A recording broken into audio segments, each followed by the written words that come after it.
you got to find a way, because if you truly feel that there is no differences based on the color of our skin, then we got to do work to repair the damages. And that is going into the shadow, right? If we've undergone trauma, that's healing. If we've undergone trauma, we know that we ain't going to heal it from running away from it, from numbing it, right? From not listening to it. You got to heal it by going into it. And that's what this is requiring us to do right now. And whenever we understand the effects, whenever we understand the history, and we get exposed to these things, and also see the other side, the successful people out there making a positive change to the world, and people who, regardless of their ethnic background, are standing up and not accepting racism when they hear it in the streets, or when they see it in their workplace, or regardless of whatever form it takes. It all needs to be education, because we have that segregation here in the UK as well. We've only got to go to certain parts of London, like Brixton, Hackney, it's all black people, let's face it. And, you know, they've not got the same opportunities. They're living in poverty, they're from broken homes, they're not getting the education. So it actually starts right from that level. Because, you know, of course, if they're not getting an education, how can they even go to chiropractic school, right? You need to have certain grades, yeah? So Sophie, we had a good chat before we turned the cameras on, and it was lovely to see you again, and we had a little bit of a chat about sort of some of your background and things. So I'm really excited to see sort of what you're going to be able to share with us about your pathway to chiropractic. But why don't we start by just telling us a little bit about sort of your childhood and growing up, and potentially with the recent sort of focus on Black Lives Matter, sort of how maybe racism affected you growing up, or how it affects you now. Yeah, of course. So for my background, so I grew up in Watford, which is just outside London. And my mum is black, but she was born in England. And then my dad is actually Italian. So he was born in Italy. He lived there till he was about 15, and then came over to England. So that's my background. And growing up, I grew up in a predominantly white area, really, and surrounded by white people. So my mum's side of the family, a lot of them moved away, and we just weren't really necessarily that close to them. My dad's got quite a small family as well, and I suppose my mum's friends and my dad's friends, they were white, and you know, my friends were white. And obviously as a child, it's not necessarily something you are aware of, particularly when that's just your normal. So I didn't really, you know, see that any differently. I just sort of thought, well, in England, you know, predominantly white people, this is what every community must be like. And I suppose it isn't actually until recent events which have unfolded that made me actually sort of step back and take a look and see and realise that actually I sort of grew up with, I suppose, a bit of what we are now calling that white privilege. Okay. And people are taking that term, I find, as quite a negative term. But if anything, I just see it as actually you just are gifted in a way with being able to have certain opportunities which perhaps other communities aren't so blessed with. Yeah. So we know from, you know, the statistics, you know, it's affecting us here in the UK as well, not just in America, in terms of black people are less likely to get an education. We know that the schools over here as well, that black people more likely to be expelled, and obviously therefore are less likely to go to university and to get jobs which are higher paying and perhaps higher positions as well. And so now learning that, I've realised that my upbringing was actually really, really great, even more great than what I realised. I've been very, very lucky, which is great, but I am also aware that that you know, there's a lot of people out there who have not had that opportunity. So yeah, that's a bit of sort of my background.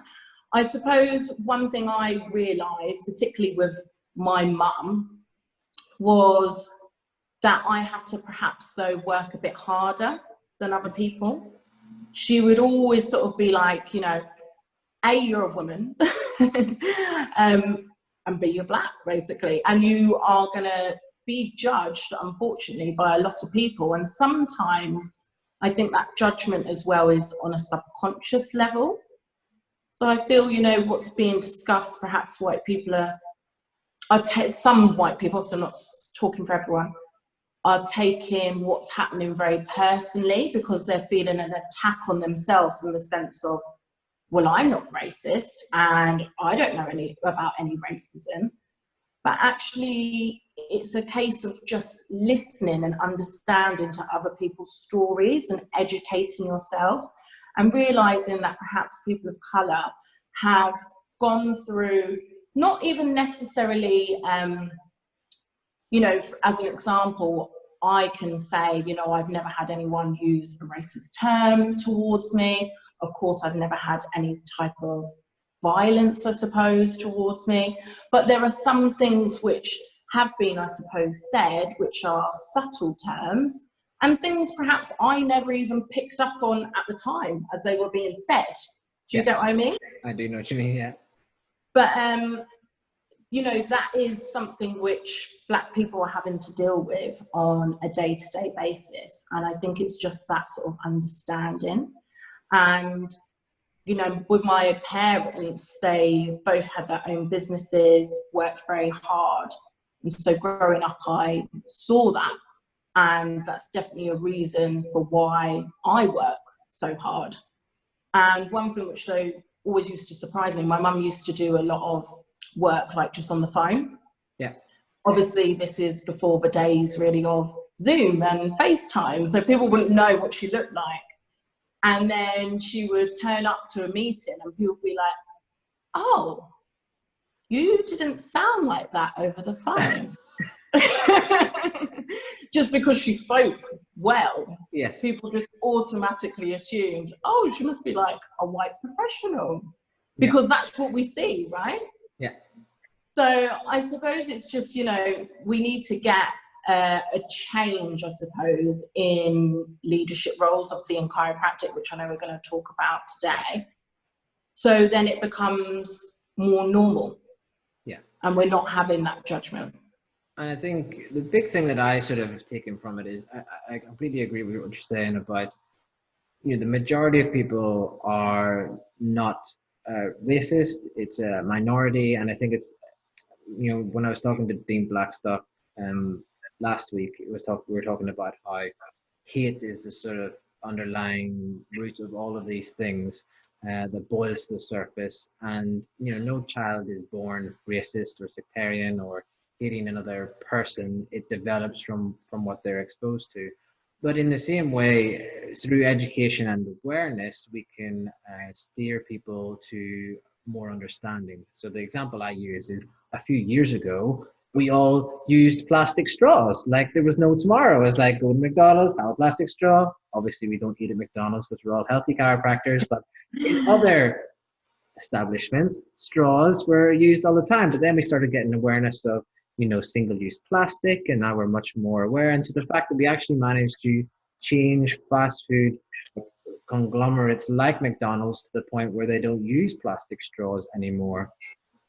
So these things certainly take time, but it starts sometimes with a spark, and then eventually it grows and it grows and it grows until there's a change at quite a fundamental level across a culture.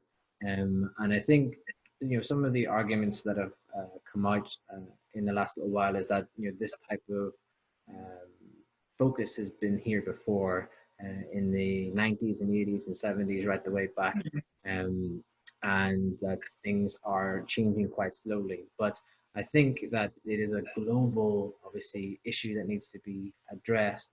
And the start of that is, like you say, not shaming people for not necessarily knowing, because You know, I certainly don't expect many people to know the history of Ireland, and most people are very confused when I talk about the fact that Catholics and Protestants don't like each other in Ireland, because they're like, well, it's the same religion. Why can it start a war? Why was the IRA so angry? So I think without, you know, having that understanding, having that education, I'm really excited for some of the talks about bringing more radical changes to the education program, so people are more aware of these types of things, or the next generation up. Because I think if somebody is truly a racist, it's going to be very difficult to change that mindset. We can certainly condone that type of behavior and make it unacceptable for that to happen in the general public. But I think to change someone's mind when it's something that's so ingrained is probably going to be quite difficult. Where we need to change our focus is to work on our children, so they understand that they don't see color to an extent, that they accept all peoples for their choices in life, and you know, with regard their sexual behavior, you know, if they're a man or a woman, if they are, you know, from any race, black, Asian, Indian or white, you know, everybody should have equal opportunities. And we should just, you know, try and open our arms. It sounds, I'm getting into very hippie zone here, but that's not where I mean it to be.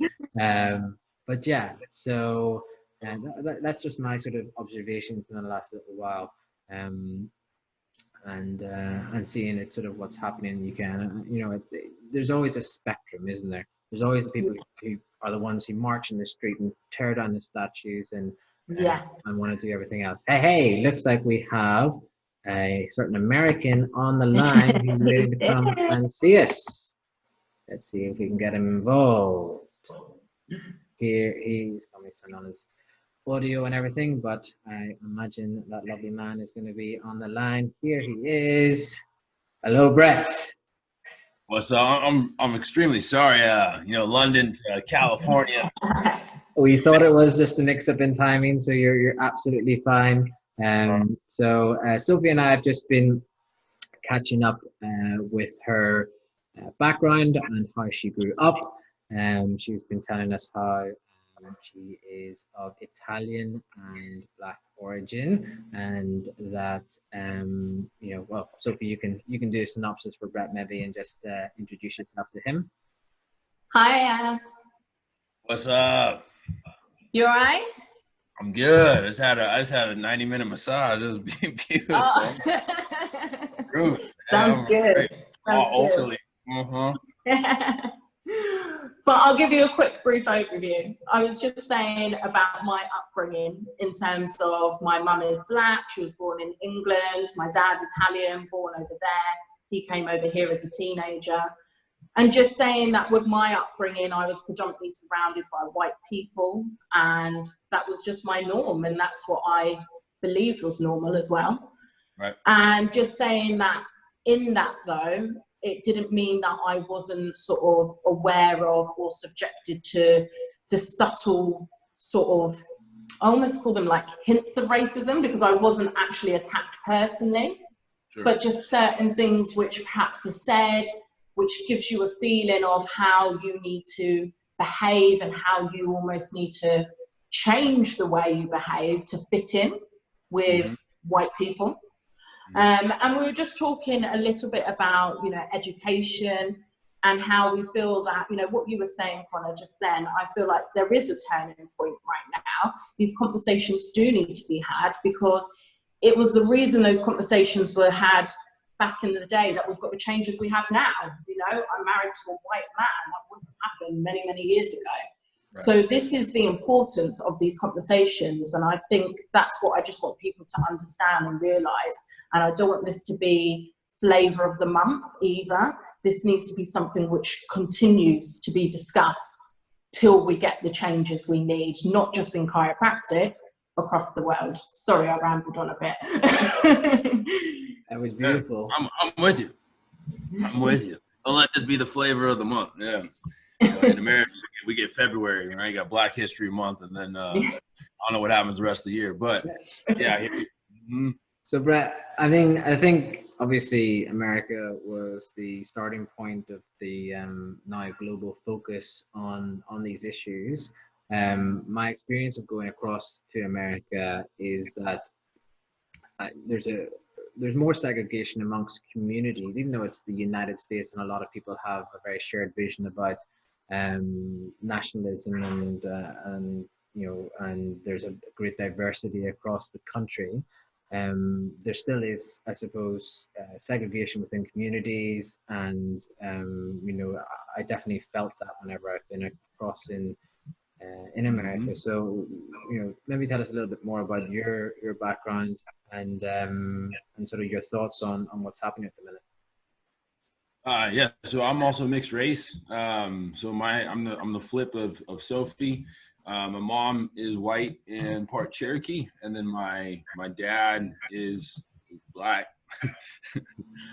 From I imagine from somewhere in Africa, but pretty black dude. And so yeah, I mean, I saw it as a kid, racism as a kid. Well, my mom had 4 boys, and so every time we were out anywhere, we always asked, hey, whose kids are these? I remember hearing that consistently, and then being called, things like an Oreo and whatever else, being mixed race. And when I was growing up, the town that I was from also is, I would say, predominantly white. It was a town in Southern California called Hemet, which is in the Inland Empire, Riverside County. And it started to become more diversified as I got a little bit older, but it definitely was whiter. And I think it was tough. I remember even, just taking tests. You have your standardized testing in elementary, and it being like, put your ethnicity. And it was, white, black, Asian, Pacific Islander, and other. So I was commonly the other, and I don't know what the fuck that meant. And actually, I remember there was a time when there was no other, and so I had to choose between being white or black. And I look at my parents, I'm like, well, fuck, I think I'm half. How do I choose here? But yeah, there's been a lot. Not just growing up, and being racially profiled and pulled over, or being expected for a certain behavior. And again, it's just not this. It's not growing up black in America and in a lot of different places around the world is not the same as growing up white in America. And I think that's hopefully that, one of the big things that we can get into, because I do think the focus, unless I'm mistaken, is in chiropractic,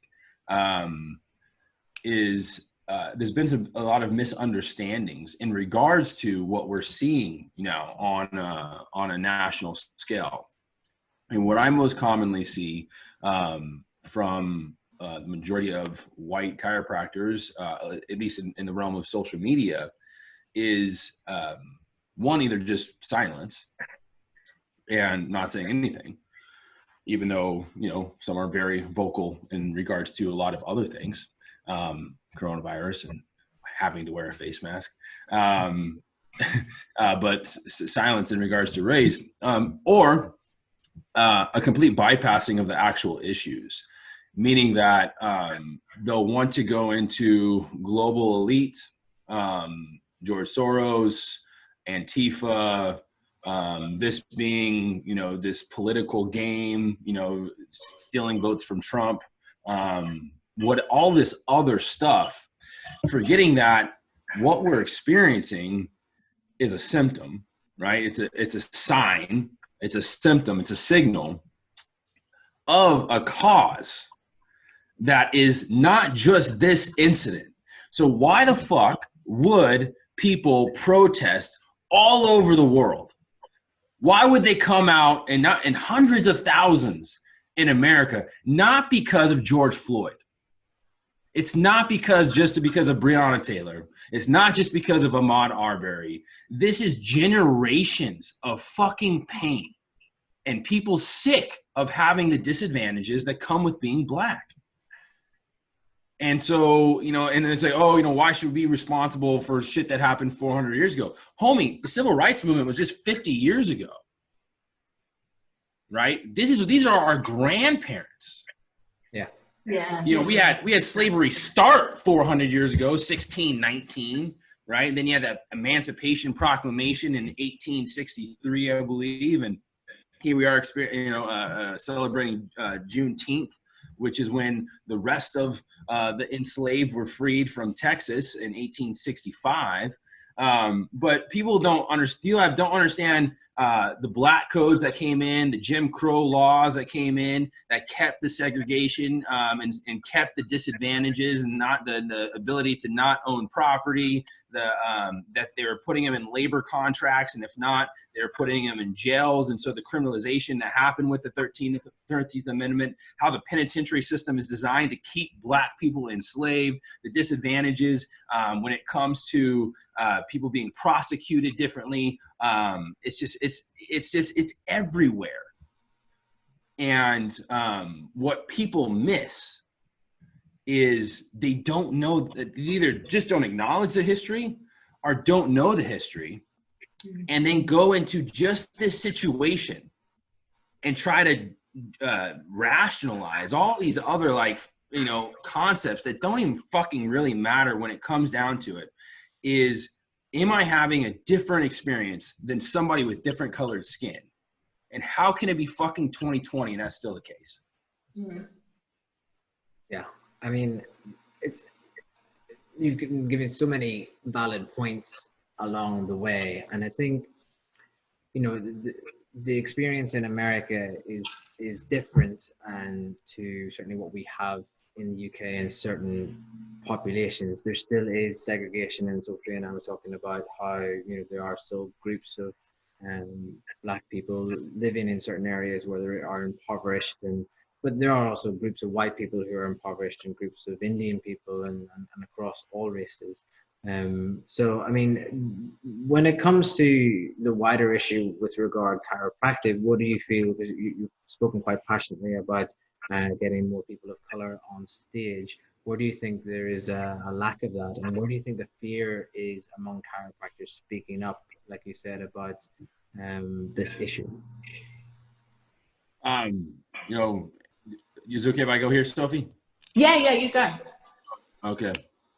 I believe chiropractic has a hard time looking at its own shadow in general. Okay.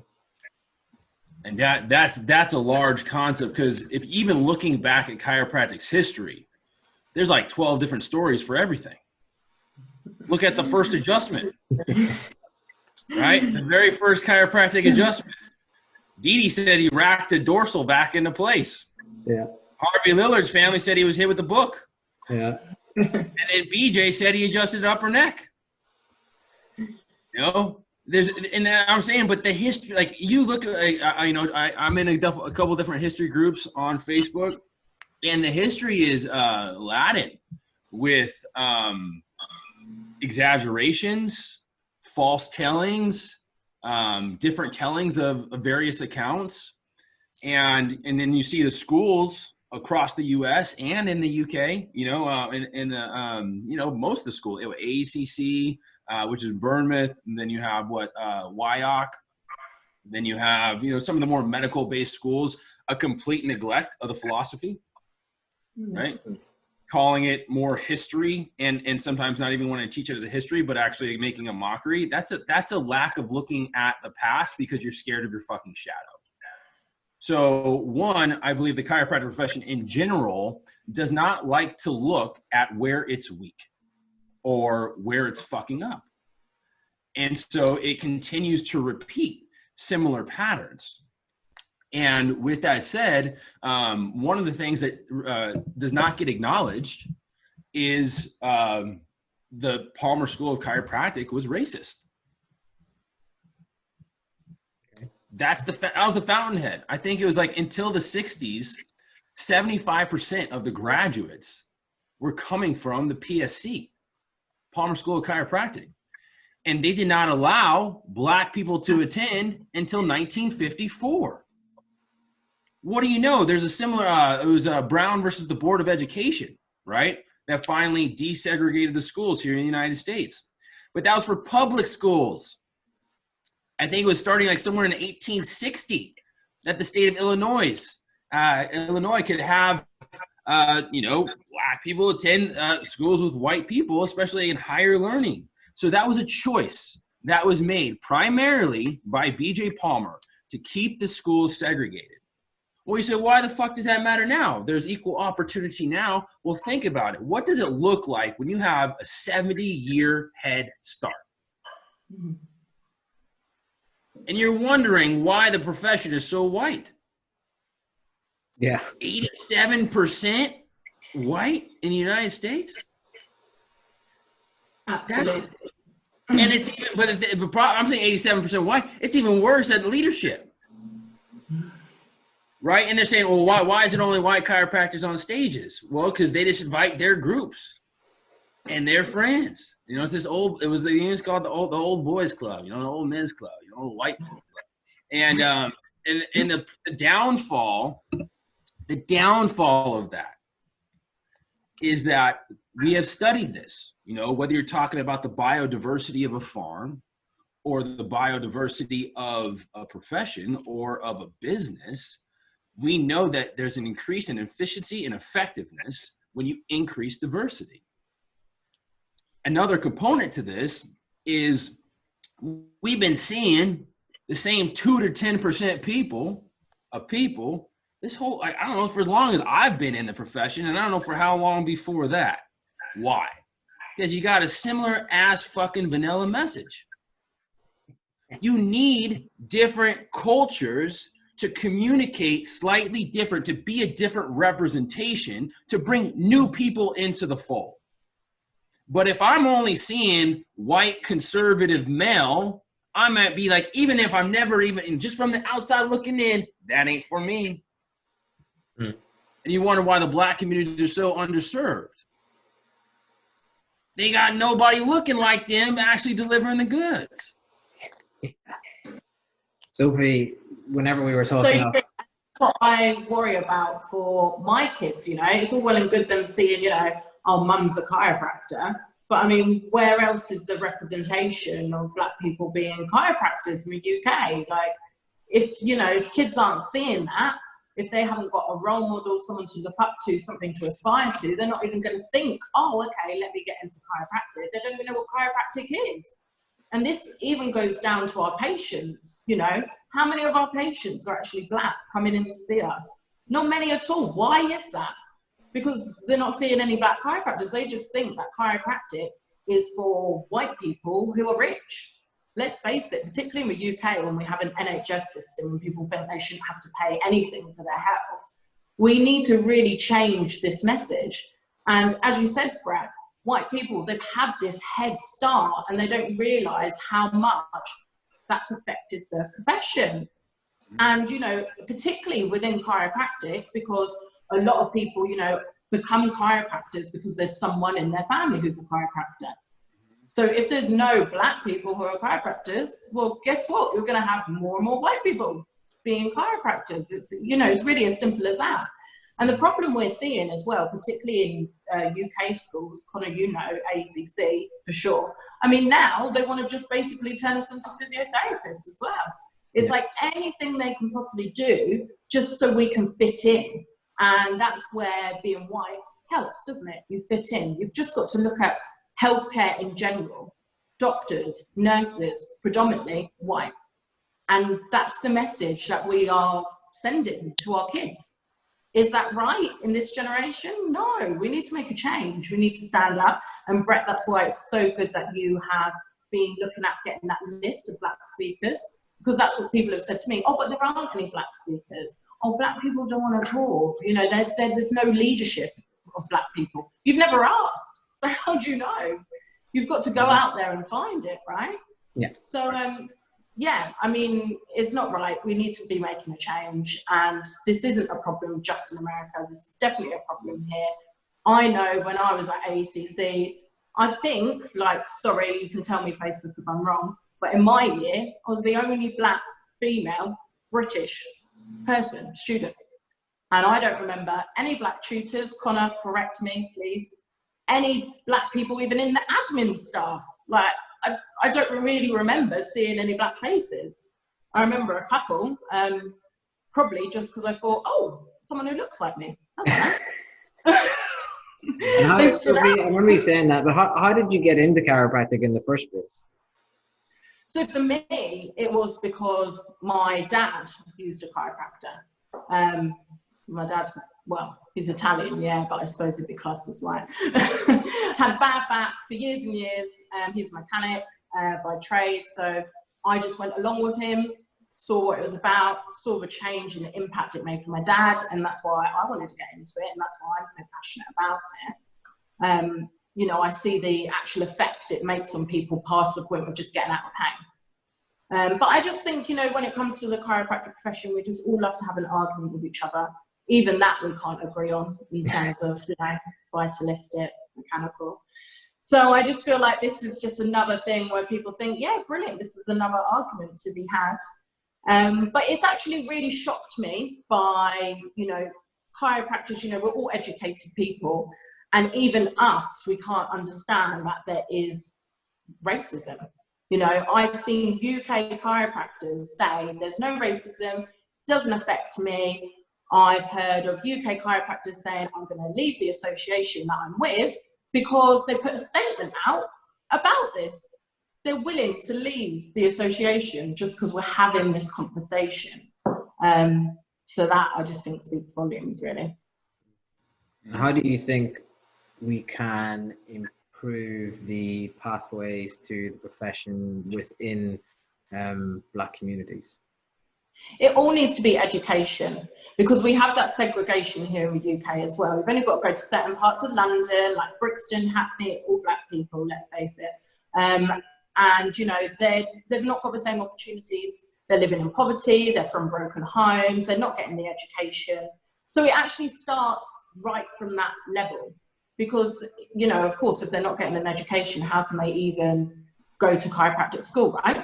You need to have certain grades, yeah? So we need to be looking at it from that point of view. But I think that chiropractors would think we don't have a role to play. I mean, just back in February, I went to a local school to us for their like career fair and stood there 3 hours talking. It was an all-girls school, spoke to all these girls who are 16, they're choosing what A-levels they're going to do, and telling them, this is what chiropractic is.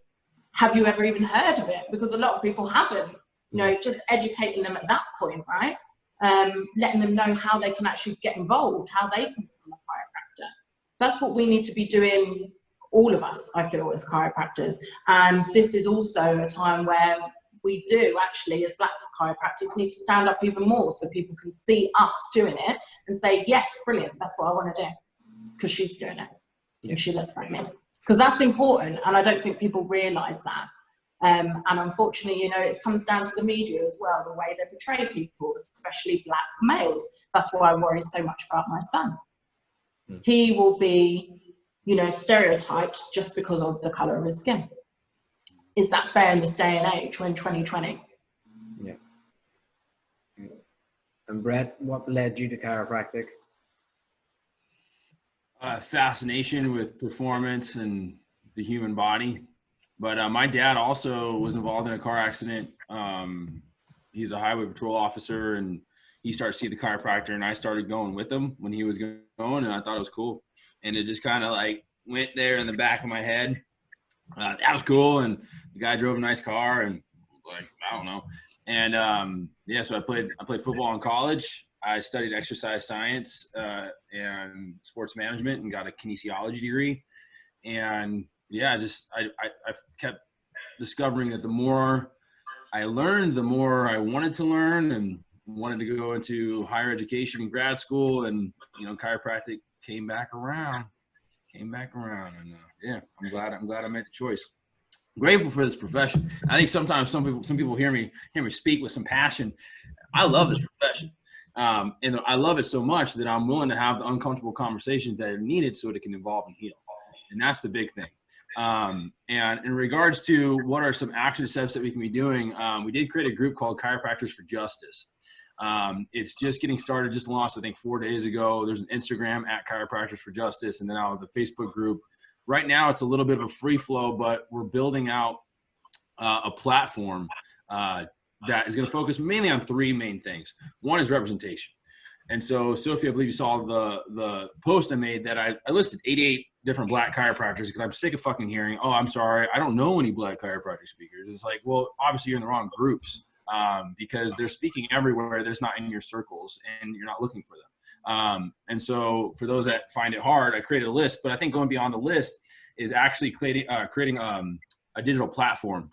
And so what we'll have is all marginalized groups will be upon this platform, and you can look at, what's their different certifications, what's their different interests, getting a clip of their talk, getting picture, getting CV, and just have it all there. So any seminar or event or school that is showing lack of representation can be sent this as a link.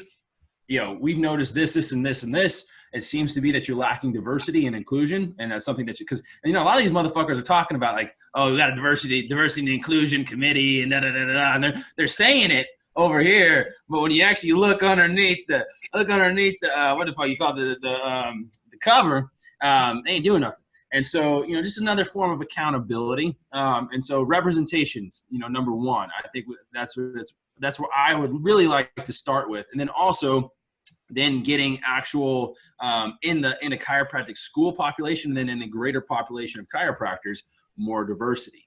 And so what's that look like? Well, it means actually doing active campaigns to the chiropractic, people that are going to be eligible to become chiropractors with more ethnicity and more diversity, and seeking that out.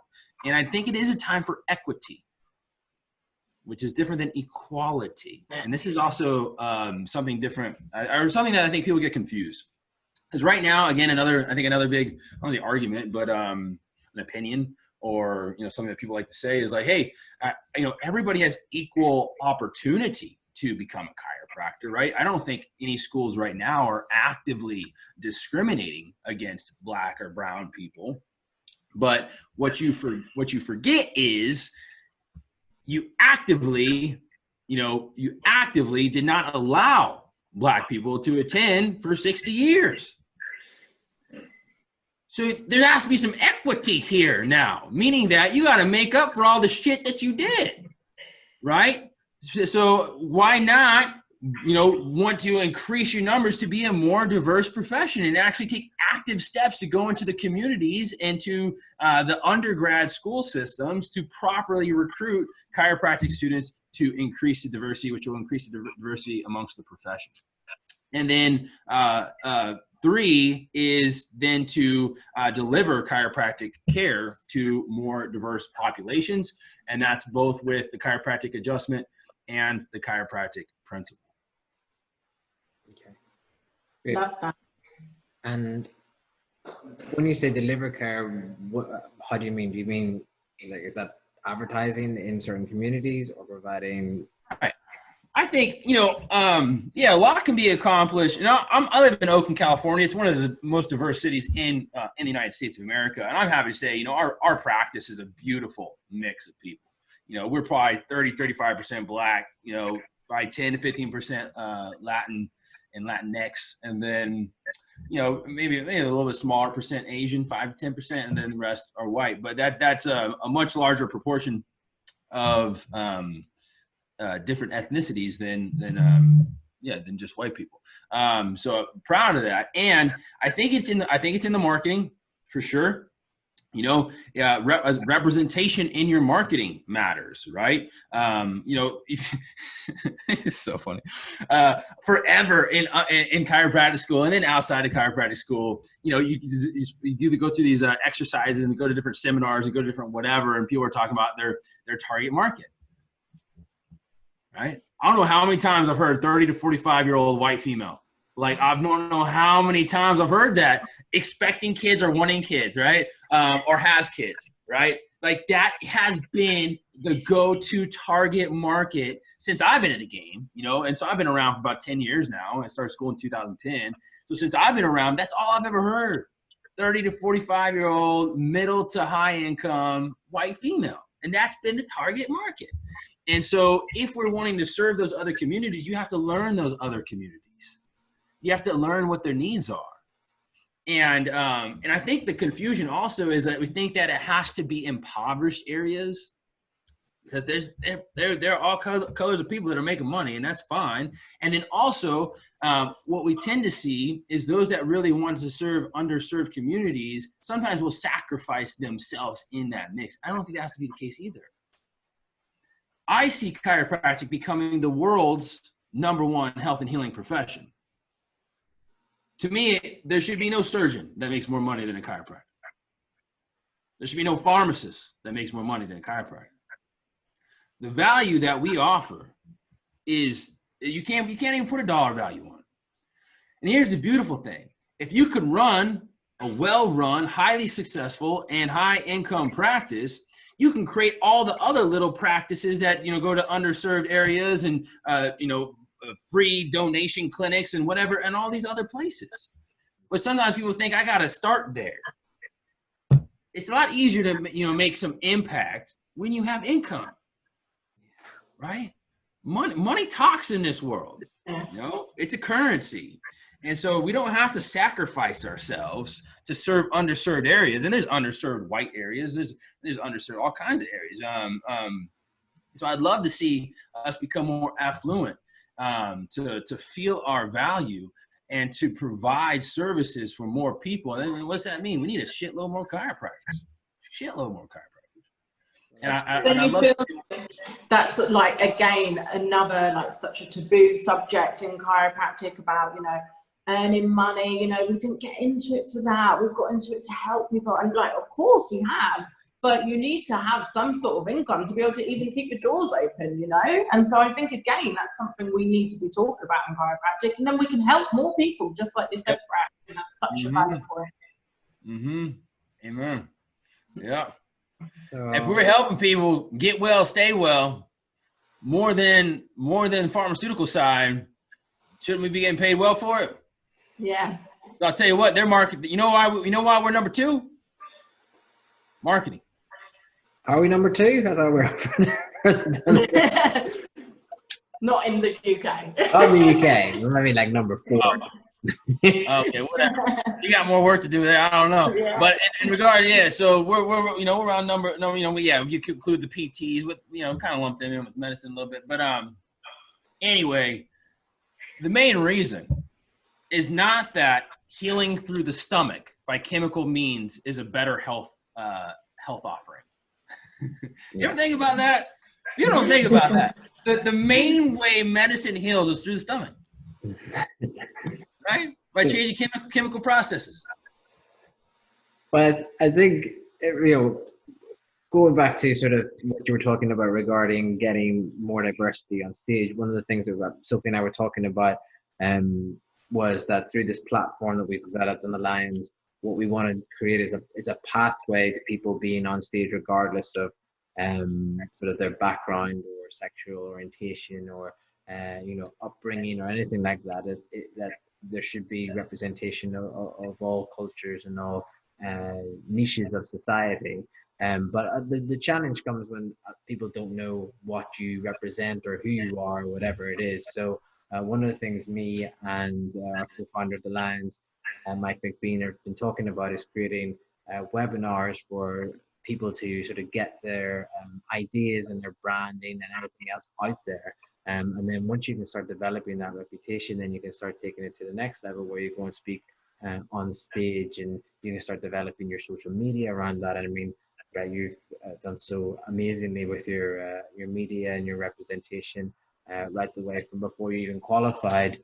People know who you were. So I think as far as representing the Black and Native American communities, people should look to you and see what you're doing and see if they can use aspects of that in their own branding and to get their name out there, get their face out there, and represent the profession in the best way possible. Mm-hmm.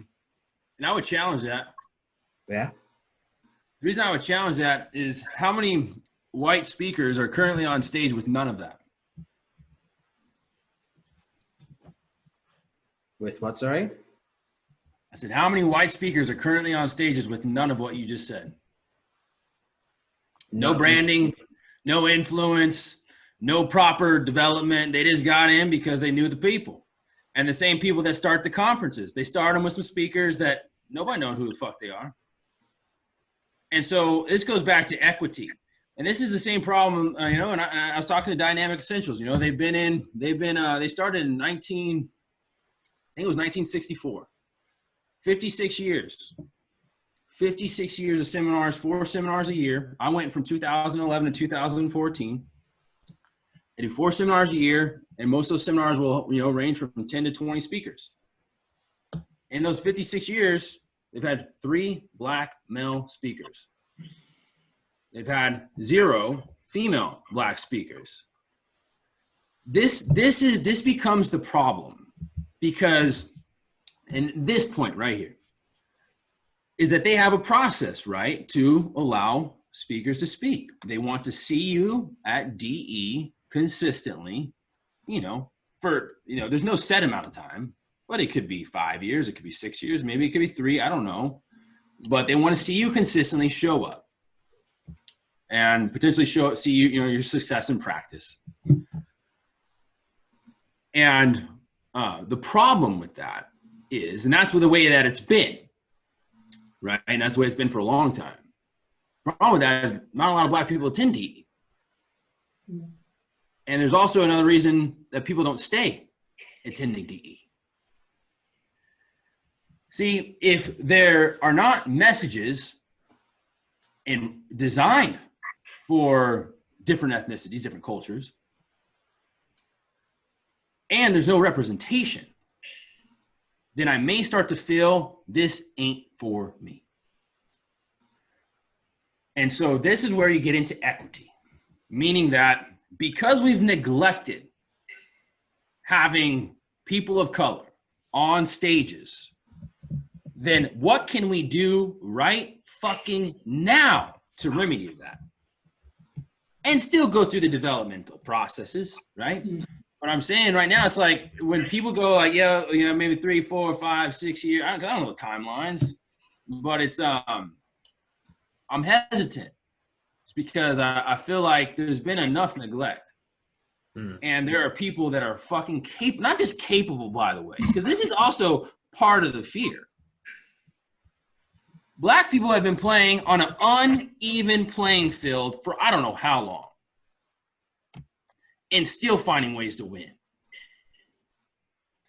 I believe there is a fear of the black power.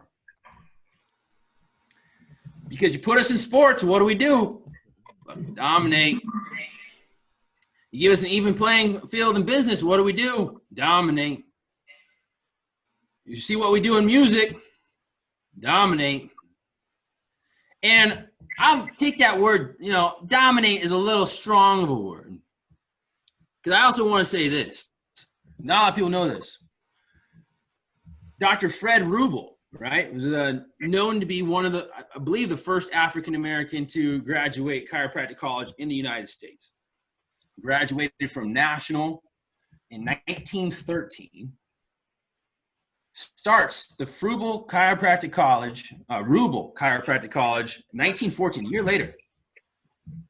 And although his brother had been discriminated against at the #1 school, which is PSC, he opened up his school to all people. And I was having an in-depth conversation with somebody that I really look up to, Glenn Singleton. Somebody I actually got to take care of at the Source Chiropractic, but he wrote a book called Courageous Conversations, and it's taught all over the world in universities and schooling systems. And it's how to have conversations about race. And he talked about black leadership. And he said, you know what? The essence of black leadership is love, man. From all the pain and challenges, trauma that we've had to undergo, true testament to black people, when given the opportunity, they still show up with love. What's that? Sophie, do you feel like it's a similar representation here in the UK as the challenges Brett just laid out, or is it different from a cultural point of view?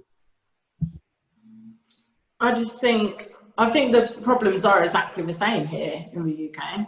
I don't see any representation. I mean, I go to all the seminars, all the conferences. You're at most of them with me, Connor. And, you know, where are the black speakers? I mean, I don't think I can even name one. I mean, I may have seen one in my, you know, I graduated about 10 years ago. Like, I just honestly can't think of any. And I'm sorry if, you know, I'm offending someone and they're like, actually, I spoke and you saw me. But, you know, it's that rare. That's what I'm trying to get across. It is actually that rare to see a black speaker. And, you know, why is that? We shouldn't have that. And Brett, you're absolutely right in terms of, you know, what we need now is for black people to be pushed, to be fast-tracked, because we've been, you know, undermined for so long and not represented for so long. We can't wait for, oh, okay, there might be a change when we get a few more black chiropractors, and then there'll naturally be a few more, you know, speakers. And, you know, because the people are out there. There are black people, black chiropractors ready to speak now. So we need to use them now. Because, you know, it's like, what are we waiting for? Do we need more injustice to happen for years and years and years? I think it's exactly the same here, Connor. And, you know, that's one thing which really annoys me when people say it's not a problem here. You know, I know that from my cousin who lives in London, who gets pulled over all the time because he drives a nice car. The problem is here. So, you know, as chiropractors, I don't see why we are afraid almost of stepping up. We talk about way more uncomfortable conversations. And, you know, we've even had it with women in chiropractic, haven't we? In terms of women not being seen as equals, and we've worked on that. And there are certain people which have worked really hard to that. Well done to them. And I feel we have seen a change in that. You know, there's conferences now in the UK anyway, which are, you know, women for chiropractic, you know. It's fantastic. That's brilliant. That's what we want. Why can't we do something similar for black people? We're only asking to be heard. And Brett, I agree with you. Like, what we afraid of something? Like, we need to get this done. Yeah. And I understand what you're saying, Connor, in the sense of, you know, having a platform to, you know, help introduce people. And I do think that is worthwhile, but I also feel like we need to not delay this any further. We've already delayed it enough. We're in 2020. I talk to enough black chiropractors who say, you know, they're fed up of being the first black person doing whatever it is, you know, first black person on this board or that board. Or why should we still be at that point of we're being the first? We shouldn't be there anymore. If I can just intervene with a point from a seminar organizer, I think, I mean, one of the things we discussed about was the fact that you were the only black person in your year. So there's definitely not a discriminatory aspect. We would love anybody to come and speak and give them the opportunity to do so.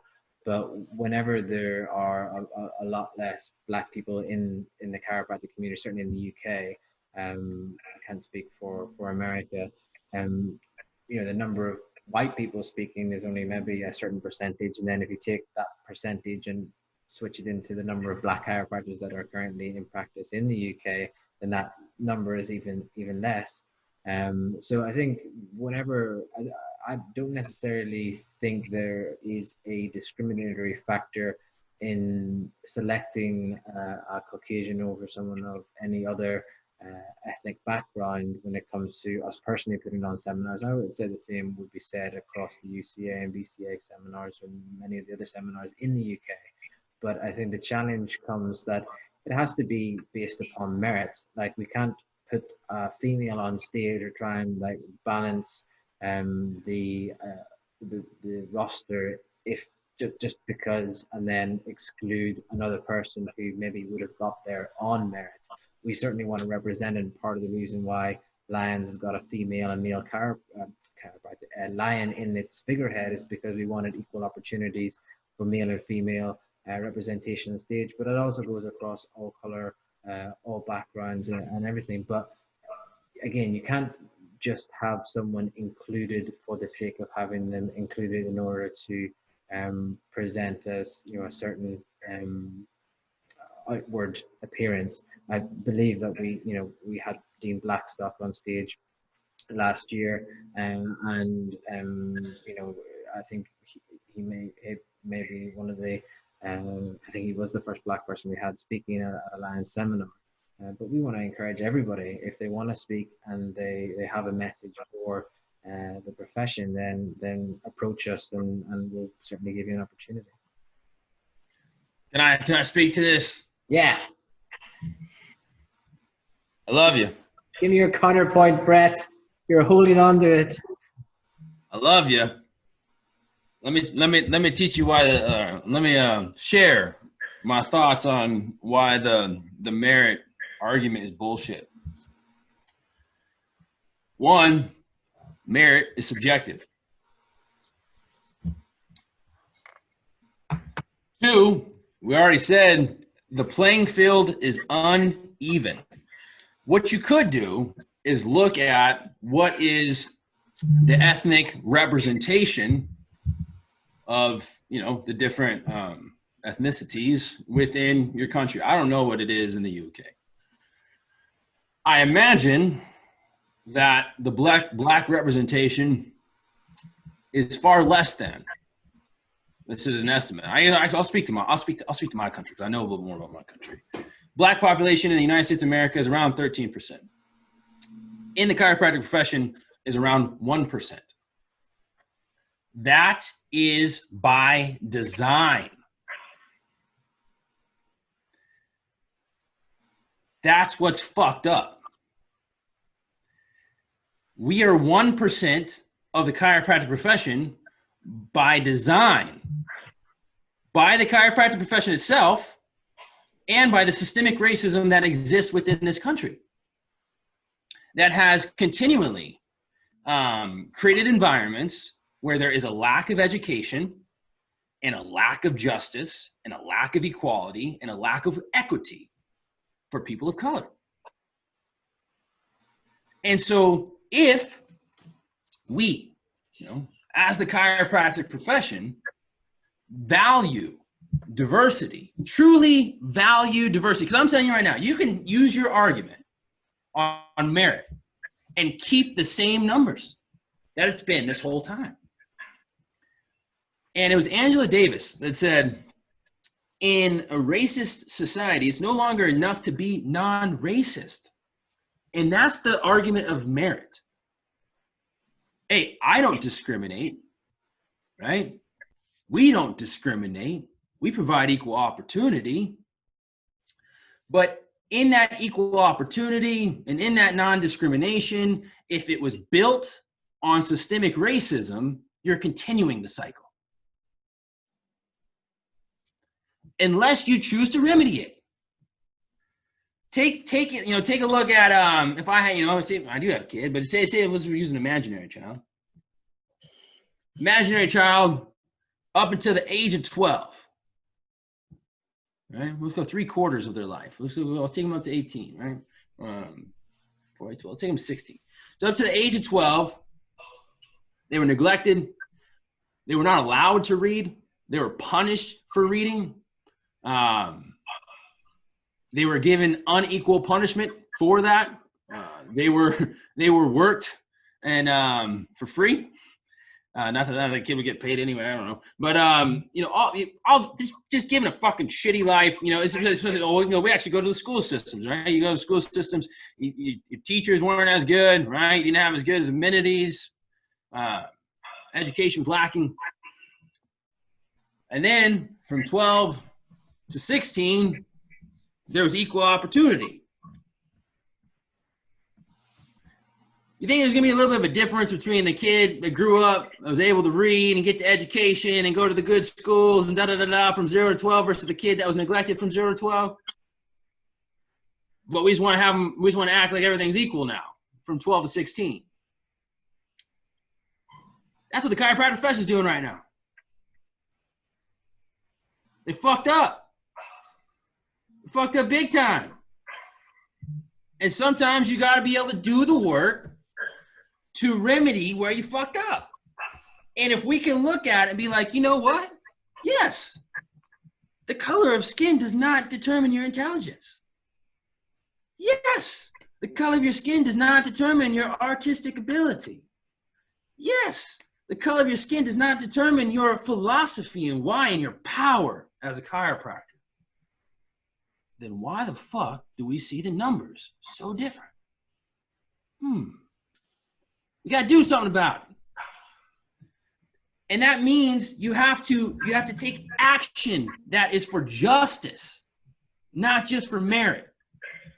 Because merit will continue exactly what we already have. I love you. Thank you. And so what would you suggest my ancestors left Africa a lot longer, a few more generations ago.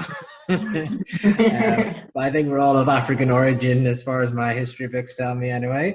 But as a Caucasian man, what do you feel like I can do, a Caucasian chiropractor on top of that, to help promote this cause further? There's a few things, one, look into anti-racism, which means that you're actively working to dismantle the systems that create the disadvantages for different people, for the colors of people's skin and based on the color of people's skin. So actively be doing that. Like Dr. Sophie said, hopefully it's not just a flavor of the season. Flavor of the month. I feel that sometimes people feel, they're just waiting for the next news cycle to come along. Like, oh, I won't talk about that. I'll stay silent because, give it a month before we talk about something else. We'll move on to the next one. Yeah. So taking actions to learn about, different history and different concepts and oppression. And then also, help be a part of changing the leadership, the representation. I think representation is a key. And so that means that, again, I don't know the numbers of what the Black population is in the United Kingdom, but can you get more representation that's closer to that number? And then I could totally see why people are like, why the fuck would we do that? It's only like 0.5% of the profession. Like, why would we do that? Then you just want to create. Did you not know what happened for the past 90 years? It's like, some of this shit needs remedy. You got to find a way, because if you truly feel that there is no differences based on the color of our skin, then we got to do work to repair the damages. And that is going into the shadow, right? If we've undergone trauma, that's healing. If we've undergone trauma, we know that we ain't going to heal it from running away from it, from numbing it, right? From not listening to it. You got to heal it by going into it. And that's what this is requiring us to do right now. You got to look like, oh yeah, that was some generations of trauma. How do we go into it? Feel it. Oh, that feels fucking horrible. Yeah. But you got to feel it to heal it. And we've had a lot of people not willing to feel. And so we got to start feeling. And I think from the feeling, then even if you allow yourself to really fucking feel it, that might actually lead to some better action steps. But as a leader, you can help with representation. Help with representation. Why not have the most diverse lines? This is an opportunity to you right now. You can lead the fucking pride in the UK by having the most diverse seminar in the UK. And they can look at y'all and be like, yo, and guess what? If it's the most diverse and most well-attended, guess what everybody else is going to do? Start to diversify. Yeah. It's the same thing, right? Whole Foods got organic food, right? All the other shit grocery stores didn't have organic food for a long time, but they started noticing, man, these people want organic. Now you can't almost go any grocery store without finding organic food, right? Same shit. Bring the diversity. I guarantee you right now, here's my prediction. I know I'm on. This one I know I'm on. You become the most diversified group and event in the UK, you'll be the biggest. Okay. Well, there's It's our a challenge. win-win. It's a win-win. It was always a foundation to encourage diversity. Sophie, did you have any closing thoughts? We've been on for a long time. Thank you for that, Brett. That was great thoughts, and I'll certainly take them on board myself and do my best to action them. Sophie, any thoughts from yourself?